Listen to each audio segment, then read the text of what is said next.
Bapak Ibu Saudara yang dikasihi Tuhan, setelah minggu lalu saya membicarakan tentang satu peristiwa yang pernah terjadi di Mesir, yaitu berkaitan dengan 10 tulah yang terjadi di Mesir, dan itu merupakan sebuah hukuman yang diberikan Allah kepada umat yang menindas umat Israel. Dan sekaligus itu merupakan satu penggenapan akan janji yang pernah disampaikan oleh Allah kepada Abraham dalam perjanjian suluhnya dalam Kejadian pasalnya yang ke-15 ayatnya yang ke-14. Jika kita membaca perjanjian suluh, kita menemukan bahwa tetapi bangsa yang akan memperbudak mereka akan kuhukum. Dan tepat sekali 10 tulah yang diberikan itu merupakan satu penggenapan janji yang diucapkan 636 tahun sebelum penggenapan itu terjadi kepada Abraham, dan berakhir dengan kematian anak sulung atau anak sulung dari manusia yang ada di Mesir atau orang Mesir, dan juga anak sulung binatang. Itu merupakan penutup daripada tulah-tulah itu terjadi, penghukuman itu terjadi, dan sekaligus merupakan suatu keadaan baru atau mengawali suatu peradaban baru. Karena dari peristiwa itu nanti kita akan melihat bahwa bangsa Israel kemudian keluar dari Mesir. Malam itu disebut sebagai malam yang berjaga-jaga atau malam yang sangat genting sekali setelah mereka diperbudak selama 430 tahun dan mereka melangkahkan kaki untuk meninggalkan tempat yang disebut sebagai tempat peleburan besi atau dapur peleburan besi oleh Yeremia di Mesir itu. Keluaran 12 ayat 40 sampai 42. Lamanya orang Israel diam di Mesir adalah 430 tahun. Sesudah lewat 430 tahun, tepat pada hari itu juga keluarlah segala pasukan Tuhan dari tanah Mesir. Malam itulah malam berjaga-jaga bagi Tuhan untuk membawa mereka keluar dari tanah Mesir, dan itulah juga malam berjaga-jaga bagi semua orang Israel turun-temurun untuk kemuliaan Tuhan. Jadi setelah 10 tulah dan tulah ke-10 itu terjadi, ini merupakan sebuah babak baru bagi umat Israel untuk memulai sebuah peradaban. Mereka akan memulai sebuah perjalanan demi perjalanan yang dipimpin oleh Allah, dan perjalanan-perjalanan itu sebuah perjalanan yang sangat menarik sekali. Sebenarnya saya ingin membicarakan pagi ini berkaitan dengan 40 tahun mereka di padang gurun, dan mereka pernah berkemah selama 42 kali. Ini satu peristiwa yang begitu menarik untuk kita lihat, tetapi ada hal yang lebih penting sebelum saya membicarakan hal itu, atau minggu-minggu ke depan saya akan mencoba membicarakan hal itu, karena ada hal yang saya lihat, ada hal yang lebih penting untuk saya bicarakan pada saat ini ketika mereka baru saja keluar dari tanah Mesir itu. Ada pemandangan yang begitu luar biasa yang terjadi dalam peristiwa pada malam hari itu ketika mereka pergi meninggalkan Mesir. Mereka adalah para budak-budak yang beratus-ratus tahun mereka mengalami sebuah penganiayaan. Mereka mengalami sebuah penindasan, mereka harus kerja paksa, mereka harus melakukan sesuatu dengan jerih lelah, dan mereka harus ditindas sedemikian rupa. Tetapi ketika malam itu mereka meninggalkan kota Mesir atau meninggalkan negeri Mesir, mereka berjalan dengan penuh kewibawaan selayaknya tidak seperti budak yang merasa ketakutan, tidak seperti gerombolan para budak yang merasa ketakutan dan mereka melarikan diri. Tetapi bangsa Israel ketika keluar dari tanah Mesir, mereka dengan penuh kewibawaan seperti pasukan Allah. Ini sesuatu hal yang sungguh luar biasa dan menarik sekali. Keluaran 12 ayat yang ke-51 berbicara, dan tepat pada hari itu juga Tuhan membawa orang Israel keluar dari tanah Mesir menurut pasukan mereka. Jadi saudara bisa lihat di sini bahwa ini pemandangan yang tidak lazim. Karena apa? Seorang budak seharusnya ketika dia dibebaskan, dia pasti akan lari dengan terbirit-birit, dia akan lari dengan penuh ketakutan karena dia merasa bahwa tidak punya kekuasaan apa-apa. Tetapi bagi orang Israel ada hal yang menarik. Mereka keluar dari tanah Mesir menurut pasukan mereka. Ini yang pertama dapat kita lihat, bahwa mereka berbaris menurut pasukan mereka. Lalu yang kedua juga mereka membawa harta benda yang begitu banyak. Jadi kedua hal ini sangat menarik sekali untuk diperhatikan, bahwa mereka keluar, Alkitab mengatakan bahwa mereka keluar menurut pasukan mereka, berbaris layaknya pasukan Allah, dan juga mereka membawa harta benda yang begitu banyak. Pemandangan ini sebenarnya merupakan pemandangan yang tidak lazim untuk kita lihat. Seorang budak bisa penuh dengan wibawa pergi meninggalkan Mesir dan juga bisa membawa harta yang begitu melimpah. Kalau bukan tangan Tuhan yang bekerja melakukan hal itu, tidak mungkin hal itu bisa terjadi. Amin. Mari kita lihat Yesaya pasal yang ke-52 ayatnya yang ke-12. Sungguh kamu tidak akan buru-buru keluar dan tidak akan lari-lari berjalan, sebab Tuhan akan berjalan di depanmu dan Allah Israel akan menjadi penutup barisanmu. Ini sebuah keadaan yang begitu hebat, bahwa seorang budak yang dibebaskan, mereka tidak boleh buru-buru, tidak boleh lari-lari, tidak boleh merasa ketakutan, tapi mereka harus berbaris layaknya pasukan yang akan mendapatkan kemenangan, karena ada penuntun yang luar biasa yang disebut sebagai Allah Israel. Imamat 26 ayatnya yang ke-13. Akulah Tuhan Allahmu yang membawa kamu keluar dari tanah Mesir, supaya kamu jangan lagi menjadi budak mereka. Aku telah mematahkan kayuku yang di atasmu dan membuat kamu berjalan tegak. Jadi ini sesuatu yang menarik sekali untuk kita perhatikan. Dan satu lagi dalam Bilangan 33 ayat yang ketiga, satu pemandangan yang begitu menarik ketika para budak ini keluar dari tanah Mesir. Mereka tidak kucing-kucingan, mereka tidak melarikan diri, mereka tidak merasa ketakutan, tetapi oleh tangan yang dinaikkan di depan mata semua orang Mesir. Jadi mereka bukan berarti melarikan diri para budak ini, tapi mereka dengan penuh kemenangan mereka keluar dari tanah Mesir dengan sukacita, karena ada tangan yang begitu luar biasa, tangan yang teracung yang memimpin bangsa itu, yaitu Allah sendiri. Amin. Ini yang pertama. Yang kedua, kita melihat bahwa mereka membawa harta benda yang begitu banyak. Pertanyaan yang muncul adalah, mungkinkah seorang budak bisa memiliki harta benda yang begitu melimpah? Mungkinkah seorang budak bisa memiliki tabungan yang begitu banyak? Mungkinkah seorang budak bukan hanya sekedar budak biasa, tapi seorang yang tertindas, yang terjajah, memiliki simpanan yang begitu banyak? Mustahil hal itu mereka miliki. Sangat tidak mungkin. Sejarah bangsa Indonesia punya sejarah yang begitu kelam ketika Indonesia dijajah. Para leluhur kita mengatakan itu sebagai penjajahan yang sangat keji dan disebut zaman Nippon. Baik itu penjajah dari Belanda maupun penjajah dari Jepang, mereka menyebutnya dari zaman yang sama, yaitu zaman Nippon.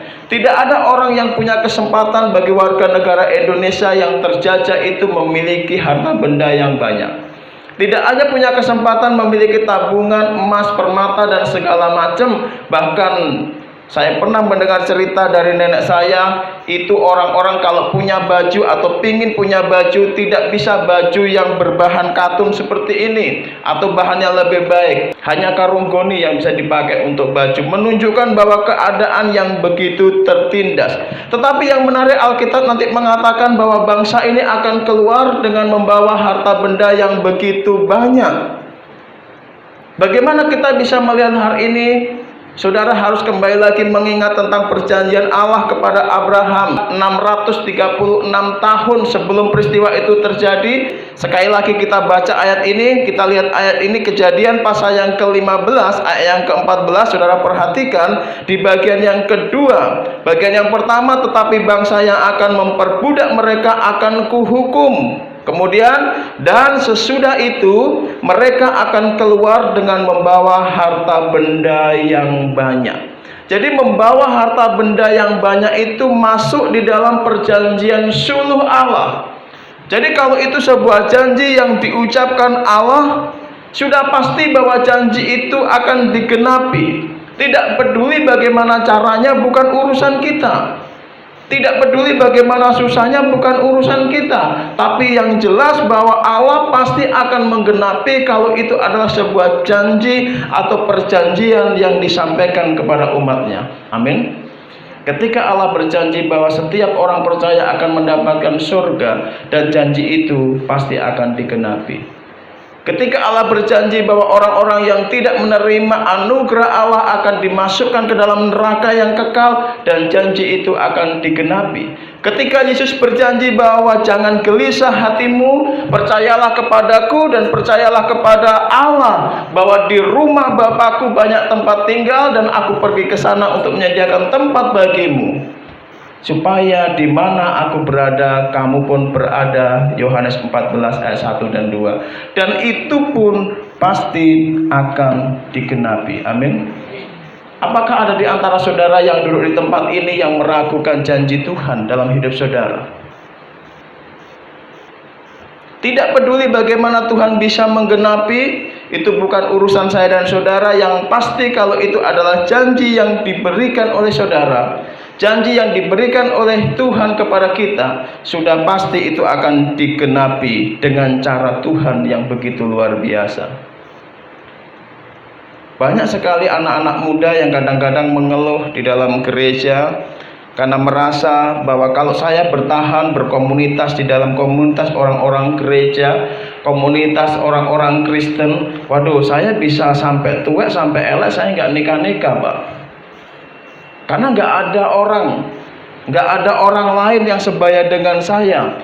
Boleh nggak, Pak, saya pergi ke tempat lain, atau yang penting saya mendapatkan jodoh walaupun itu tidak Kristen. Nah, ini menunjukkan bahwa saudara tidak mempercayai tentang janji Tuhan. Jodoh itu di tangan Tuhan, bukan di tangan Hansip. Jodoh itu di tangan Tuhan. Tulang rusuk itu di tangan Tuhan. Sekalipun kita tidak punya komunitas atau terpencil, tidak ada orang yang sebaya dengan kita, kalau kita sungguh-sungguh mempercayai janji Tuhan bahwa Tuhan akan memberikan yang sepadan dalam hidup kita, percayalah bahwa itu akan diberikan dengan cara Tuhan. Amin. Saya pernah terpikir dalam pikiran saya ketika saya masih muda, tidak ada orang yang sebaya dengan saya di kampung halaman saya yang mungkin akan menikah dengan saya. Apakah saya berpikir kemana Tuhan akan berikan? Saya tidak tahu. Tapi yang jelas janji Tuhan akan digenapi dengan cara Tuhan. Sekalipun saya harus dikirimkan orang yang jauh dari seberang gunung, tetap akan diberikan oleh Tuhan. Ini adalah janji Tuhan. Jadi saudara, untuk mempercayai janji Tuhan itu tidak boleh setengah-setengah, bahkan tidak boleh hanya 99,9%. Saudara harus percaya janji Tuhan itu 100% secara utuh. Amin. Kalau Anda atau saya dan saudara mempercayai janji Tuhan hanya 99%, minta maaf saya katakan bahwa saudara bukan orang Kristen. Bukan orang Kristen. Orang Kristen harus mempercayai janji Tuhan, pengharapan kepada Tuhan tidak 99%. Sudah mendekatin Pak angka 100, tapi saudara belum orang Kristen. Harus 100%. Janji itu dipercayai, menunjukkan bahwa saya dan saudara adalah orang Kristen. Saya punya komitmen dan saya berdoa, saya mencoba untuk memberikan yang terbaik kepada saudara di dalam pelayanan. Saudara yang tidak hadir, saya mencoba untuk merekam apa yang saya khotbahkan dan sharekan dengan begitu cepat.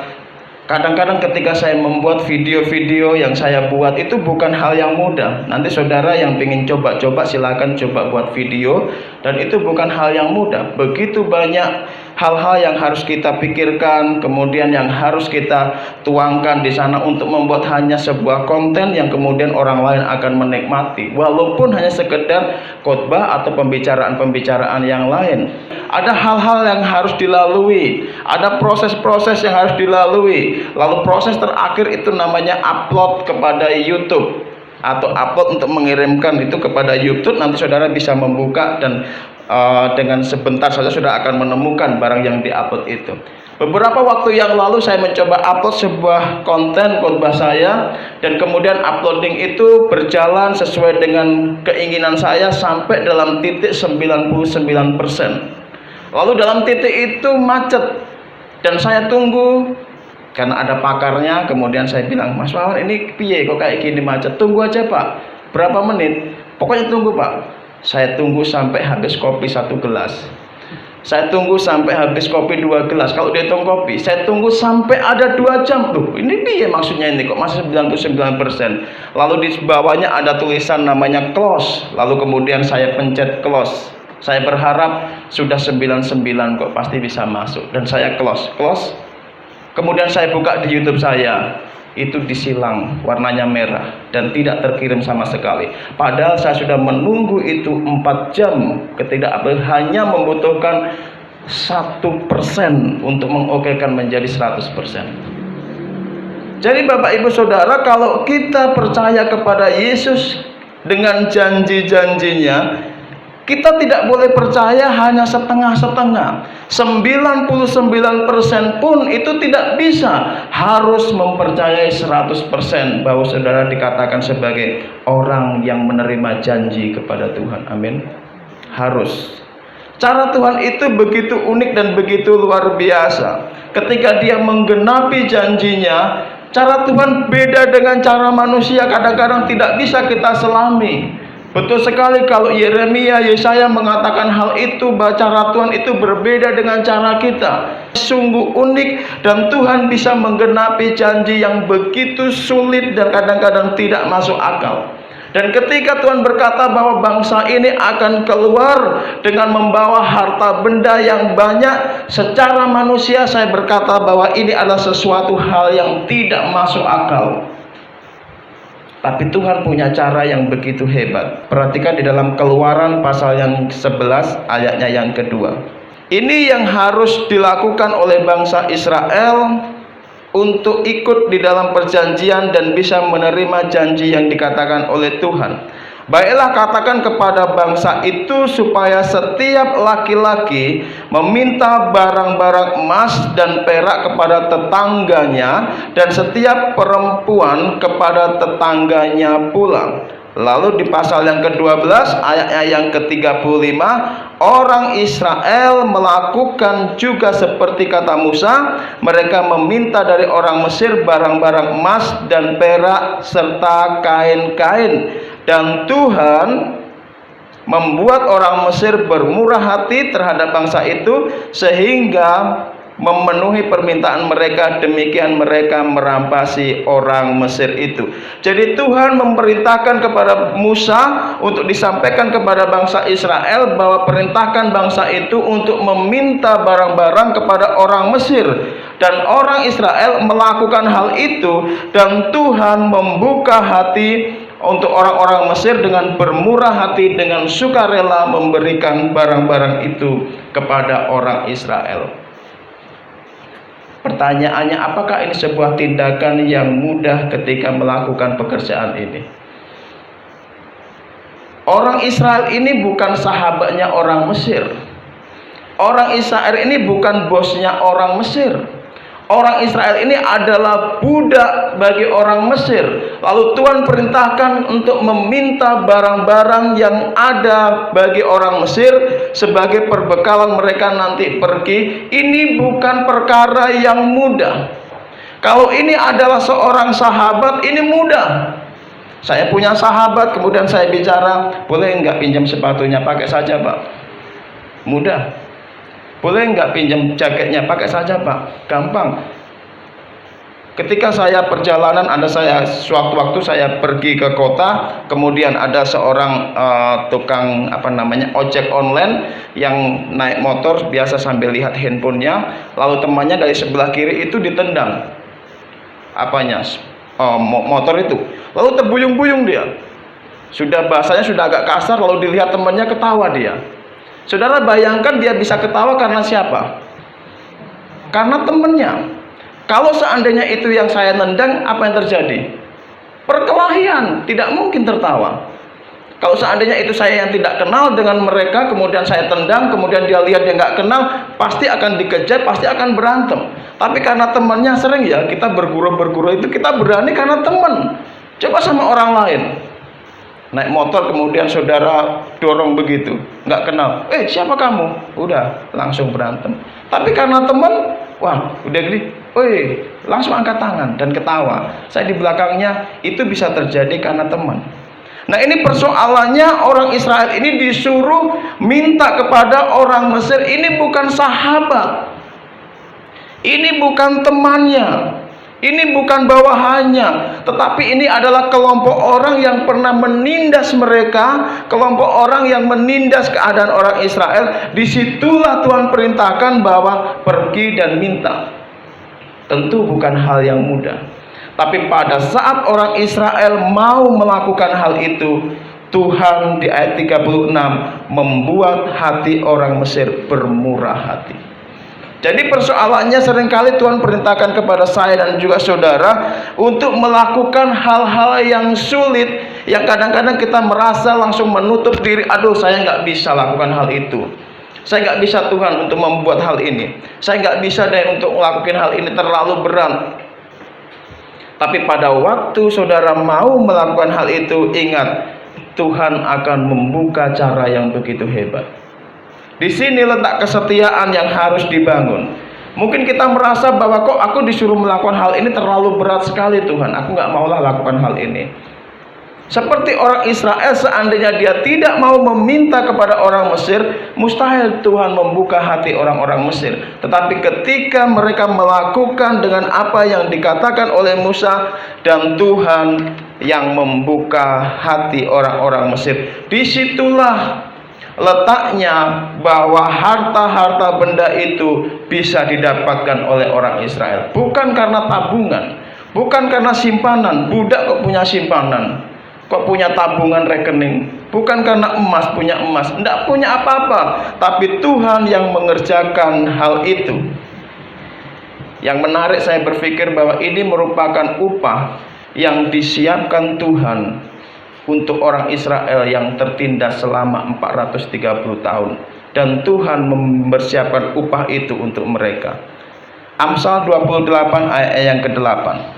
Orang yang memperbanyak hartanya dengan riba dan bunga uang, mengumpulkan itu untuk orang-orang yang mempunyai belas kasihan kepada orang-orang lemah.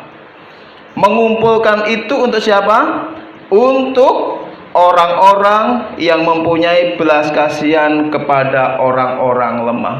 Jadi orang yang menikmati hartanya yang berlimpah dengan riba, dengan bunga uang, sebenarnya dia sedang mengumpulkan hartanya itu untuk orang lain.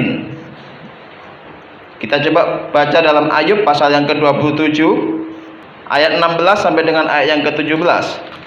Menumpuk uang begitu banyak seperti pakaian, seperti tanah liat, sekalipun ia menumpuknya, namun orang benar yang akan memakainya, dan orang yang tidak bersalah yang akan membagi-bagi uangnya. Saya berpikir pada waktu saya membaca ayat-ayat, apakah mungkin itu terjadi? Ternyata sangat memungkinkan terjadi. Banyak orang-orang yang sangat kaya raya, yang begitu luar biasa, harta melimpah, yang begitu melimpah ruah. Mereka tidak tahu bagaimana cara menggunakan uang itu di hari tuanya, dan mereka mulai berpikir bahwa aku akan berikan ini ke yayasan-yayasan tertentu. Tidak sedikit. Dan sangat menarik sekali bahwa Alkitab juga mengatakan bahwa ketika orang Mesir menumpuk hartanya yang berlimpah-limpah, yang menikmati siapa? Orang Israel dengan cara Tuhan yang ajaib itu. Mungkin saudara tidak bisa membayangkan kira-kira berapa sih Pak uang yang dibawa mereka, 10.000, 20.000 atau berapa? Kalau Alkitab mengatakan banyak, saya percaya itu tidak sedikit. Bagaimana kita menghitung? Saya ingin mengajak saudara untuk membuka lagi satu bagian Alkitab dalam Keluaran pasal yang ke-38. Keluaran pasal yang ke-38 ayat yang ke-24 sampai ayat yang ke-26. Segala emas yang dipakai untuk segala pekerjaan mendirikan tempat kudus itu, yakni emas dari persembahan unjukan, ada 29 talenta dan 730 sikal ditimbang menurut sikal kudus. Perak persembahan mereka yang didaftarkan dari antara jemaah itu ada 100 talenta dan 1775 sikal ditimbang menurut sikal kudus. Sebekas seorang yaitu setengah sikal ditimbang menurut sikal kudus untuk setiap orang yang termasuk orang-orang yang terdaftar yang berumur 20 tahun ke atas, sejumlah 603.550 orang. Ini ada ukuran-ukuran, ada talenta, kemudian ada sikal. Nah, ini adalah kenyataannya pada waktu mereka mengumpulkan emas dan juga perak untuk membangun kemah suci dalam perjalanan mereka. Nah, mari coba kita hitung. Saudara yang pintar matematika, saya ajak saudara untuk berhitung supaya saudara tahu betapa hebatnya gambar estimasi uang yang mereka bawa. Kalau saudara bawa Alkitab secara seperti ini, saya nggak tahu Alkitab elektronik ada nggak. Alkitab yang cetak itu di bagian belakang ada kamus Alkitab. Saudara buka Alkitab saudara, di bagian belakang ada kamus Alkitab. Itu kalau di Alkitab saya di halaman 437. Saya nggak tahu Alkitab saudara, itu hampir bagian yang terakhir ketika berbicara tentang talenta dan sikal. Talenta ukuran timbangan sebesar 3.000 sikal sama dengan kurang lebih 34 kg. Kalau 3.000 sikal sama dengan 34 kg, 1 kilo itu sama dengan berat sikal itu 88. Nah, kalau kita ukur ini tadi, maka kita menemukan bahwa emas yang dikumpulkan mereka itu ada 87.730 sikal dibagi 82 sikal per kilogram, maka muncullah 996 kilogram. Tidak ada kebutuhan apa-apa, tapi saya senang otak-atik ini. Lalu saudara tahu harga emas sekarang 1 gram dalam 1000 gram atau 1 kilo emas itu seharga 1.239.000 rupiah. Dikalikan 996 maka muncullah angka 998.230.044.000 rupiah. Itu emasnya. Kita hitung peraknya. Peraknya dengan rumus yang sama muncullah 1.775 sikal dibagi 88,2 maka ada 3.429 kg. Perak itu lebih murah, tapi karena ada 3.000 perak maka muncullah 40.462.200.000 rupiah. Ditambahkan emas dan perak maka muncullah 1 triliun 38.692.204.000 rupiah. Itu iuran, bukan semuanya.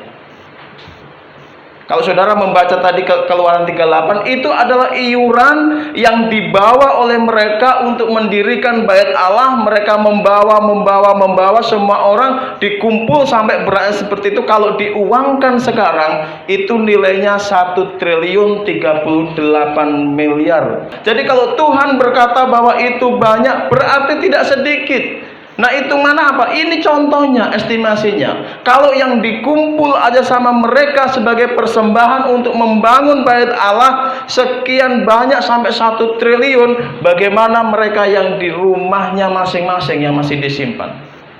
Ini hanya kalau diestimasikan seandainya yang dibawa mereka itu hanya 10% dari yang mereka miliki. Berarti ada berapa triliun? Ada 90 triliun yang mereka bawa dari tanah Mesir. Jadi kalau Tuhan berjanji bahwa mereka akan membawa harta yang banyak, Tuhan tidak berjanji bahwa itu tidak mungkin digenapi. Sangat banyak dan pasti digenapi. Dan semuanya itu tertulis di dalam Alkitab yang menolong saya dan saudara. Kita tidak mengerti bagaimana janji itu digenapi, kita tidak mengerti bagaimana cara Tuhan menggenapi, tapi yang kita tahu bahwa sudah pasti bahwa janji itu akan digenapi. Oleh sebab itu Bapak Ibu Saudara yang dikasihi Tuhan, sekalipun saudara merasa sulit untuk mempraktekkan, seperti orang Israel ketika disuruh tolong kamu minta harta benda orang Mesir, merasa bahwa mana mungkin. Muncul dalam pikiran kita langsung berkata, apa yang mungkin orang Mesir akan kasih itu uang? Apa yang mungkin orang Mesir akan kasih itu anting-antingnya? Apa yang mungkin orang Mesir akan kasih itu gelangnya? Enggak mungkin. Tuhan ini bikin acara aneh-aneh. Kalau itu yang terjadi, sudah pasti Tuhan tidak akan menggenapi janjinya. Tetapi dengan kesetiaan orang Israel pergi ke orang Mesir, walaupun dalam hatinya mungkin berdebar-debar, jangan-jangan ketika aku minta gelangmu ya bukan gelang yang didapatkan, malah dibacok. Aku minta anting-antingmu, anting-anting, apa kamu bilang? Malah ditinju. Walaupun dengan perasaan yang luar biasa, tapi dia pergi, ternyata sampai dia ketemu dengan orang Mesir yang menjajah mereka, lalu orang Mesir sudah dibukakan hatinya oleh Tuhan. Jadi yang mengerjakan untuk membuka hatinya itu siapa? Bukan saudara. Tuhan yang punya pekerjaan membuka siapapun juga. Tugas kita adalah lakukan dengan setia apa yang diperintahkan oleh Tuhan. Tuhan yang membuka hati siapapun, Tuhan yang akan menggenapi janjinya, Tuhan yang akan berperkara. Tugas kita adalah lakukan kalau itu adalah yang diperintahkan oleh Tuhan. Bukan urusan kita untuk menggenapi janji yang diberikan oleh Tuhan. Bukan bagian kita untuk menggenapi rencana yang diberikan oleh Tuhan. Itu adalah bagian daripada Tuhan. Tugas kita adalah hanya satu. Mari kita setia melakukan ketika itu adalah perintah yang diberikan oleh Tuhan kepada saya dan saudara. Walaupun itu sulit, walaupun itu berat, kadang-kadang kita merasa tidak mungkin itu terjadi. Mana mungkin saya orang Israel bisa meminta harta benda kepada orang Mesir? Secara hitung-hitungan tidak mungkin, tetapi karena Tuhan yang ada di depan mereka, semuanya menjadi mungkin. Mana mungkin kita bisa mengerjakan hal-hal yang besar? Mana mungkin orang-orang yang segelintir begini bisa melakukan hal-hal yang besar? Ingat Bapak Ibu Saudara, kalau Tuhan sudah perintahkan, tugas saya dan saudara adalah kerjakan. Mana mungkin hanya seberapa kakak kita bisa mengerjakan hal yang besar. Tuhan sudah memberikan contoh di dalam orang Mesir. Tuhan sudah memberikan contoh dalam kehidupan kita yang real. Kita hanya 11-12 kakak. Mana mungkin kita bisa punya sesuatu, Pak? Mustahil semuanya itu terjadi. Kita kayak mimpi. Seringkali kita berkata kita kayak mimpi. Boleh kita bicara seperti itu, tetapi ketika kita bersandar kepada Tuhan, Tuhan aku akan lakukan yang menjadi tugasku, dan Tuhan lakukan yang menjadi tugasnya. Ternyata semuanya bisa terjadi. Jadi Bapak Ibu Saudara, jangan pernah punya pikiran bahwa janji Tuhan itu kita percayai hanya separuh-separuh. Totalitas percayai janji Tuhan itu dalam segala aspek hidup kita, dalam kehidupan pribadi, dalam kehidupan berjemaah, dalam kehidupan apapun. Percayai janji Tuhan itu dan kerjakan apa yang Tuhan tugaskan. Biarlah Tuhan yang bekerja dengan caranya apa yang menjadi tugas Tuhan. Dia bukakan hatinya orang-orang Mesir, dia bukakan hatinya para punggawa-punggawa Mesir. Harta bendanya dibawa mereka dengan rela, dan mereka dengan gagah perkasa tidak melarikan diri. Jangan saudara berpikir bahwa orang Israel itu melarikan diri, bukan. Tetapi orang Israel itu dengan leher yang tertegak, dengan tangan yang terangkat, berjalan di depan orang Mesir dengan sukacita. Seperti kita menghadapi kemenangan dan mereka berjalan. Bro, saya pulang dulu ya. Kira-kira begitu. Lalu orang Mesir, ya udah bro, hati-hati. Nggak sadar dia. Harta benda sudah dibawa semua, dia nggak sadar. Orang Israel, saya pulang dulu ya bro ke kampung. Ya hati-hati ya. Padahal itu bawahannya, jajahannya. Lakukan hal yang menjadi tugas kita. Tuhan akan melakukan yang menjadi tugas Tuhan, dan kita berjalan bersama-sama karena Tuhan yang di depan kita, bukan siapa-siapa yang memimpin kita. Tuhanlah pemimpin hidup saya dan saudara. Amin.